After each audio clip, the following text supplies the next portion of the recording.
Yeah, so next topic of our discussion is going to be the B cells. Okay, so what we are going to see, they are the B cells.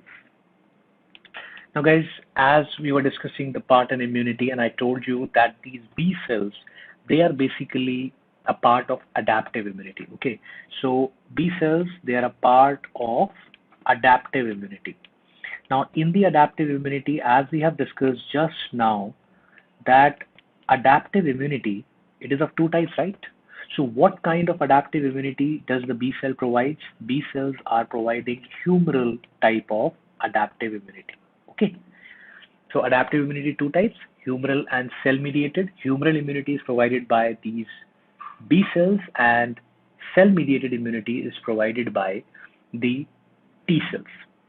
Now, when I talk about B cells, as we have already discussed, now these B cells, guys, they are approximately 20 to 30% of total lymphocytes in the blood. Okay, so they are what? They are 20 to 30% lymphocytes. Now, please make sure that you are not making a mistake here. I am not talking about the whole WBCs. That means I'm not talking about the whole leukocytes in the body. I'm saying that they are 20 to 30% of the total lymphocytes. Okay, not the leukocytes. Lymphocytes, they're a type of leukocyte.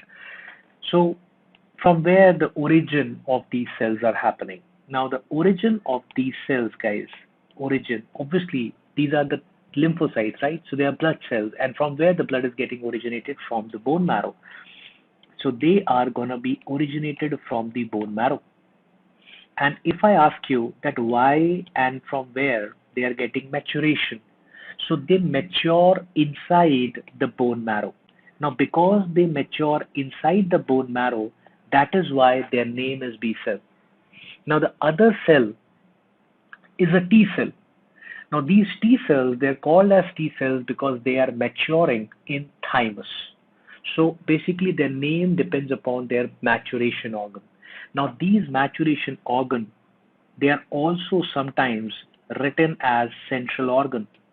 So if somebody asks you what is the central organ for a B cell, your answer is going to be bone marrow. Whereas if somebody asks you the central organ for a T cell, your answer would be thymus. Okay. Now, after all this, we need to understand that what is the function of these B cells. Now, we all know that B cells, whenever the name B cells comes into our mind, B cells basically they are responsible to form antibodies, right? So how they are forming the antibodies? For example, this is a B cell. Now this B cell is gonna activate into a plasma cell,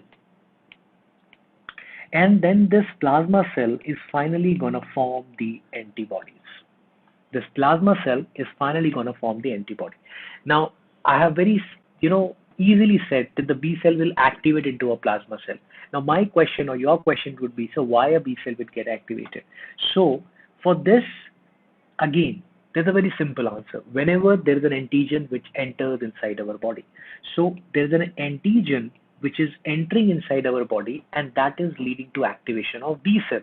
Now, another question comes into our mind that what is the type of this antigen which will enter the human body that B cells get activated? Because we know that there could be activation of a B cell or there could be activation of a T cell. Now, what kind of antigen is going to activate the B cell and what kind of antigen is going to activate the T cell?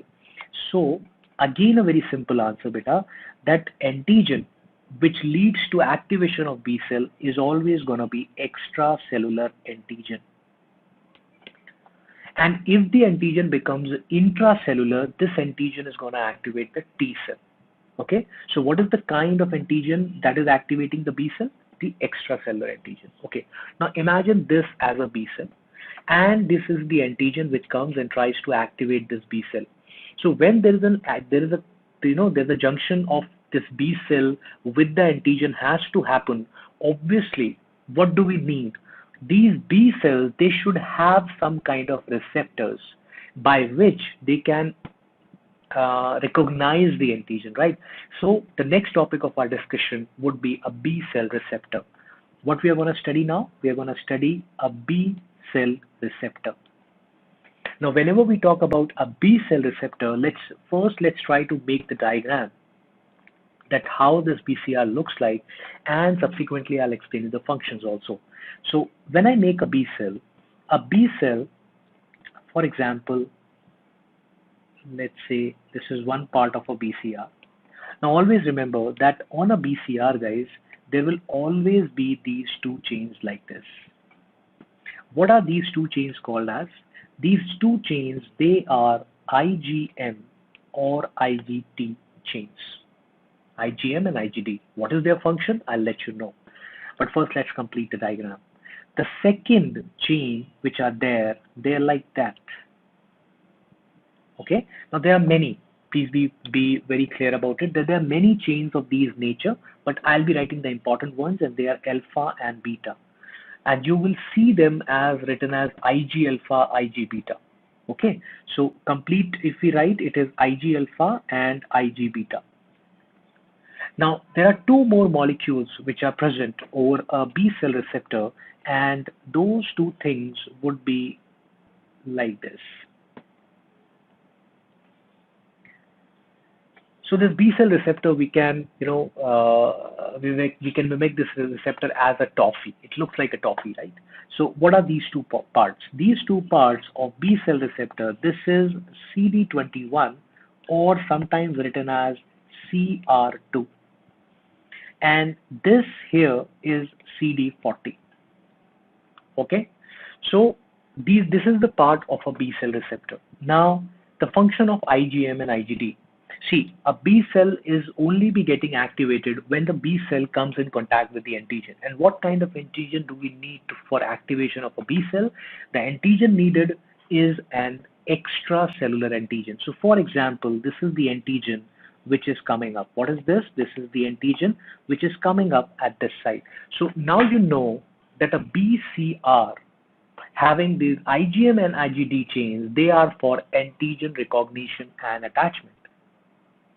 This is for antigen recognition and attachment, right?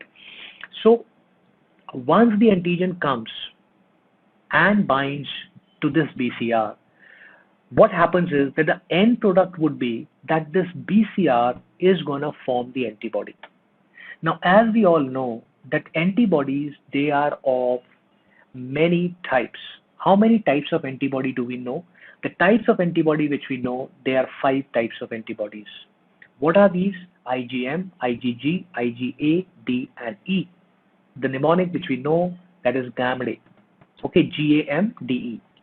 So now listen to me very carefully here, what I'm trying to explain to you. And the explanation goes like this, that whenever we are talking about this, always remember that a B cell, when it comes in contact with the antigen, a B cell will only be able to make an antibody, that is IgM. When B cell is forming the antibody on its own, the antibody which is going to be making, it's only IgM.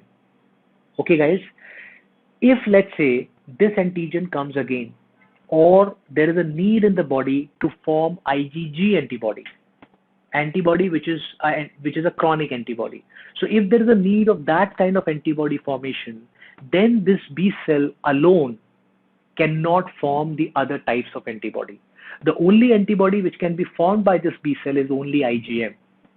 When this IgM antibody converts into any other kind of antibody, be it G, be it A, be it D, be it E, any kind of antibody conversion from IgM is called as isotype switching or class switching. That antibody is switching its class from IgM, either it is becoming G or A or D or E.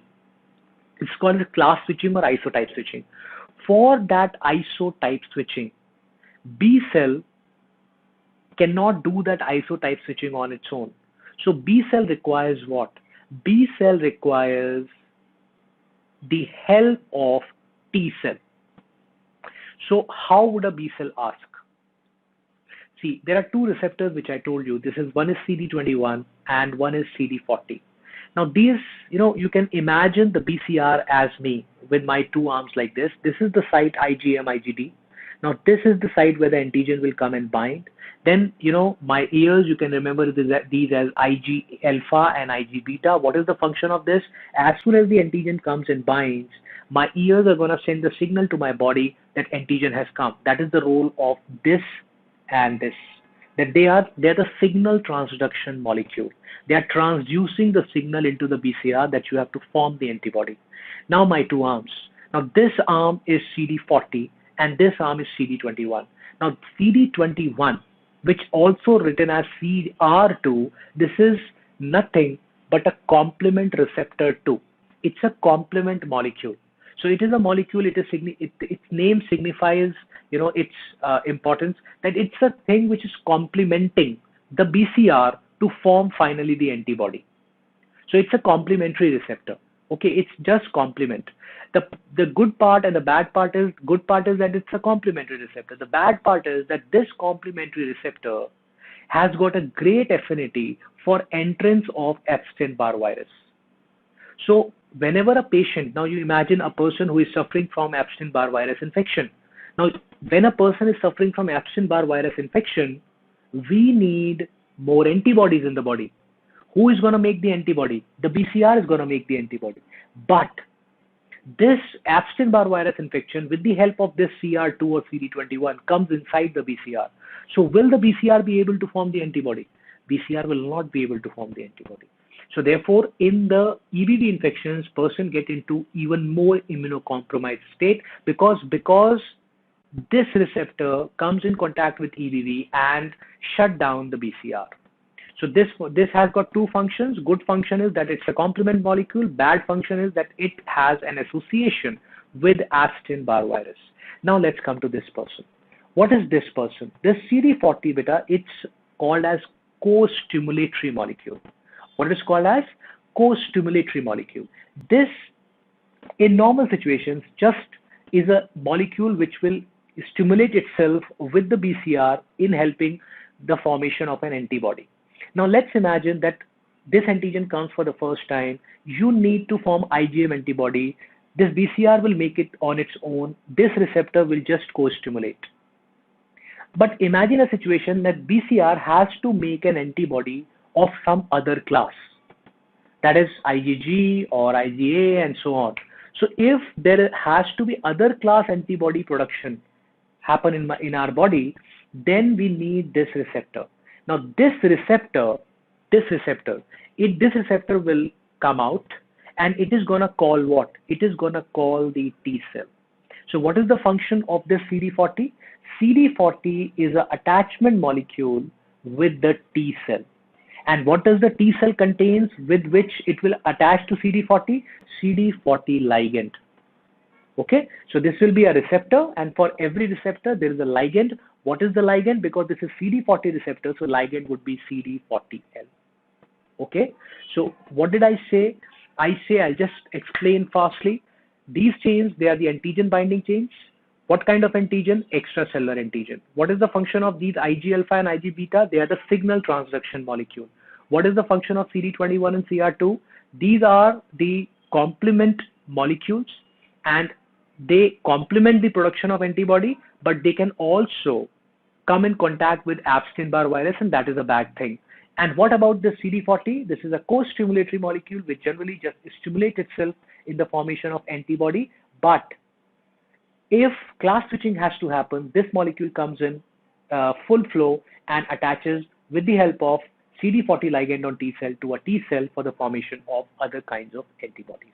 So this is our whole discussion of BCR. This is our whole discussion of BCR. Let's just write all of it, and that would be it.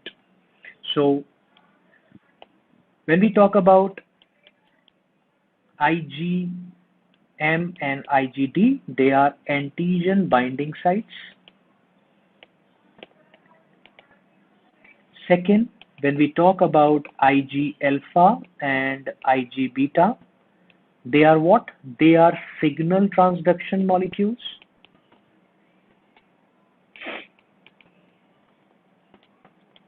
Then, third, we had got CD21, or which is called as CR2. Now this CD21 and CR2, they are what? This is a complement receptor. It's a complement receptor, and we'll write it has got a great affinity towards Epstein-Barr virus, which is a bad thing. It has got a great affinity towards Epstein-Barr virus, which is a bad thing. And the fourth, it is CD40. Now this is called as co-stimulatory receptor. This is called as co-stimulatory receptor, attaches with CD40L on T cell receptor for class switching. Okay, so this is the whole thing about the structure of BCR.